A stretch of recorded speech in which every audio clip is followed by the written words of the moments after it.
Alors que le cartel de Sinaloa, dirigé par le redoutable El Chapo, étendait son emprise sur le Mexique, une légende urbaine circulait parmi les membres de la pègre. On racontait que dans les profondeurs des tunnels clandestins utilisés pour le trafic de drogue, une présence maléfique hantait les lieux, attendant de piéger quiconque osait s'aventurer trop loin dans les ténèbres. Un jour, un des hommes de main d'El Chapo, Javier, fut chargé d'escorter une cargaison de drogue à travers les tunnels souterrains qui serpentaient sous la frontière entre le Mexique et les États-Unis. Malgré les avertissements des autres membres du cartel, Javier se moquait des superstitions, convaincu que rien ne pouvait le faire reculer. Alors qu'il avançait dans les tunnels étroits et sombres, une sensation de malaise grandissait en lui. Il entendait des chuchotements sinistres résonner dans les ombres, des voix qui semblaient à le guider plus profondément dans les entrailles de la terre. Ignorant les avertissements silencieux, Javier poursuivit son chemin, sa lampe torche éclairant les murs humides de la caverne souterraine. Mais alors qu'il progressait, il sentit une présence oppressante se refermer autour de lui, une sensation de claustrophobie qui lui serrait la poitrine. Soudain, sa lampe torche vacilla et s'éteignit, plongeant Javier dans l'obscurité totale.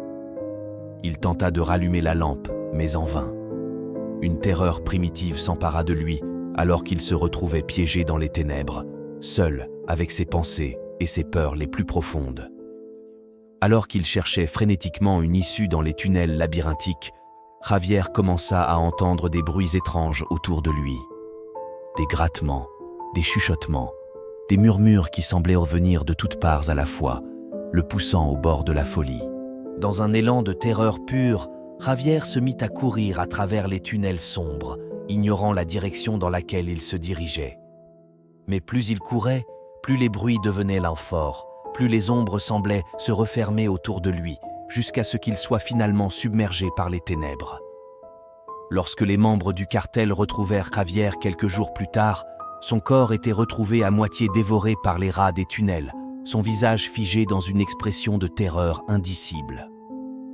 Depuis cet incident, les membres du cartel évitaient soigneusement les tunnels souterrains, convaincus que quelque chose de sinistre et de maléfique rôdait dans les profondeurs, attendant de piéger quiconque osait s'aventurer trop loin dans les ténèbres.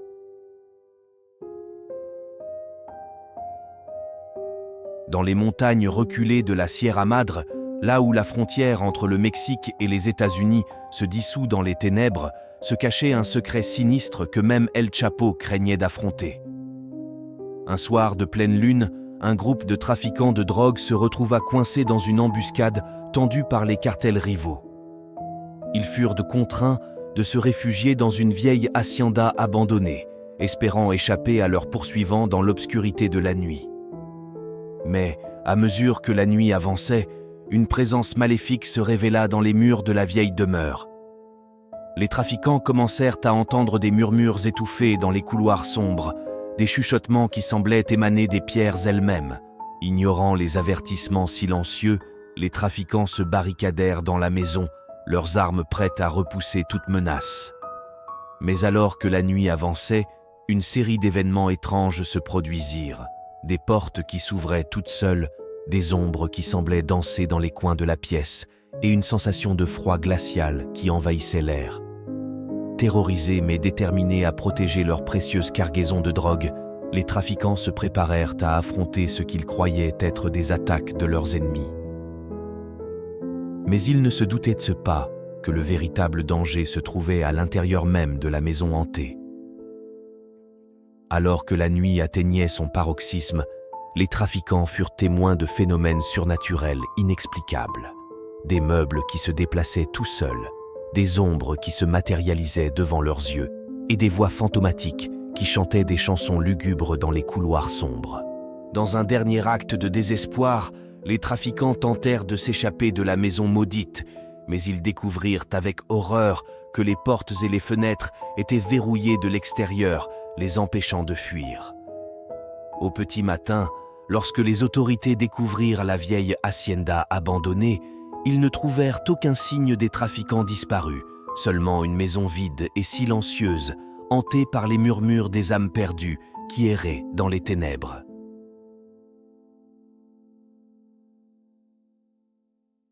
Au cœur de la jungle mexicaine, là où même les plus courageux hésitent à s'aventurer, se cachait un secret ancien et terrifiant que peu osaient affronter.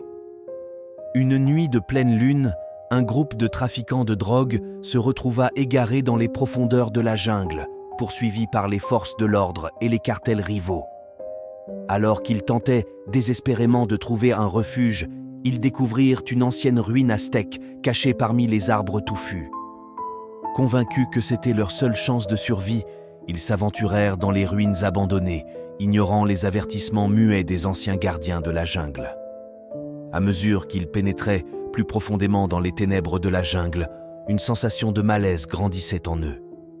Ils entendirent des chuchotements étranges dans les feuilles, des murmures qui semblaient les guider vers leur destin funeste.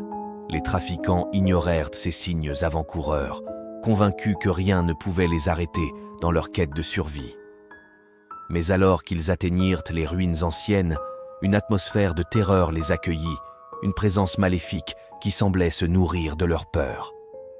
Alors qu'ils explorèrent les ruines sinistres, ils découvrirent des fresques anciennes racontant l'histoire d'un dieu oublié de la jungle, un être monstrueux qui exigeait des sacrifices humains pour apaiser sa colère. Horrifiés, les trafiquants réalisèrent qu'ils avaient réveillé une force ancienne et impitoyable qui ne tolérait aucune intrusion dans son royaume oublié. Dans un dernier acte de désespoir, les trafiquants tentèrent de fuir les ruines maudites, mais ils furent confrontés à une série de pièges mortels et de créatures monstrueuses qui semblaient surgir des ombres de la jungle.